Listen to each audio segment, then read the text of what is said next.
దేశంలో సేఫ్టీ లేదంటూ రాహుల్ గాంధీ చేసిన వ్యాఖ్యలు సరికాదన్నారు BJP MP Raghunandan Rao. Safety లేకపోతే రాహుల్ గాంధీ, ప్రియాంక గాంధీ దేశంలో ఎలా తిరుగుతున్నారని ప్రశ్నించారు. ఇందిరాగాంధీ మరణం కాంగ్రెస్ ఫెయిల్యూర్ కాదా అంటూ నిలదీశారు. బీఆర్ఎస్ హయాంలో కేటీఆర్ను యువరాజుగా కూర్చోబెట్టాలనే ఉద్దేశంతో సెక్రటేరియట్ను నిర్మించారన్నారు. బీఆర్ఎస్ అధికారంలోకి వచ్చేది లేదు, చచ్చేది లేదన్నారు రఘునందన్.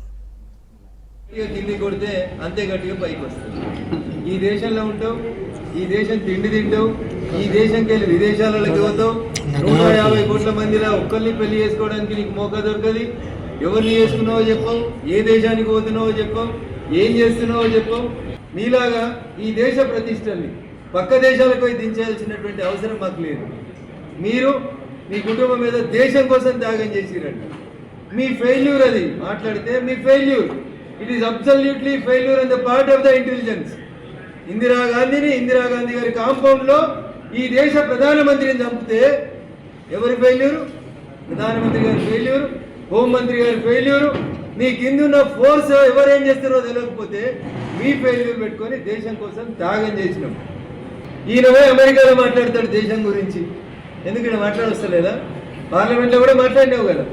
అశ్వత్థామ గురించి తెలియదు, మహాభారతం గురించి తెలియదు, ఎంతమంది కలిసిరో తెలియదు, ఎంతమంది కలిసి చంపిరో కూడా తెలియదు. అయినా మాట్లాడినిచ్చినాం కదా. ఇంతకంటే అన్యాయం ఏముంటుంది? ఈ దేశంలో పుట్టి పెరిగి ఈ దేశం కోసం పనిచేస్తామని చెప్పే కాంగ్రెస్ పార్టీ విదేశాలపై రాహుల్ గాంధీ గారు మాట్లాడితే నిన్నటిదాకా నీతో పాటే ఉన్నాడు కదా కాంగ్రెస్లో మాట్లాడిన కేంద్ర మంత్రి బిట్టు అనేటువంటి కేంద్ర మంత్రి. నిన్నటిదాకా ఉన్న పార్టీ ఏంది? కాంగ్రెస్ పార్టీ. నీ గురించి అన్నీ తెలుసు, నీ పుట్టు పూర్వోత్తరాలు మేనమావకు తెలుసని పంజాబ్లో నువ్వేం చేసినావు ఆయనకు తెలుసు కాబట్టి ఆయన అన్నాడు. దానికి ఎందుకు భుజాలు తడుపుకుంటారు? రాజీవ్ గాంధీ గారిని హత్య చేస్తారు, మాకే అవసరం హత్య చేస్తారు.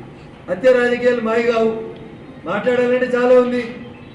ఎవరు హత్య చేసారు, ఎవరు హత్య రాజకీయాలకు పాల్పడతారు, కాంగ్రెస్ చరిత్ర ఏంది కొన్ని గంటలు చెప్పగలుగుతాం మేము. అక్కడ ఢిల్లీ ఎట్లుంటే గల్లీ ఎట్లుందో చూడాలి. మన ముఖ్యమంత్రి గారు అసలు ఆయన మాట్లాడితే ఆయన మాటకి ఏదైనా ఉందా విలువ అనేది ఒకసారి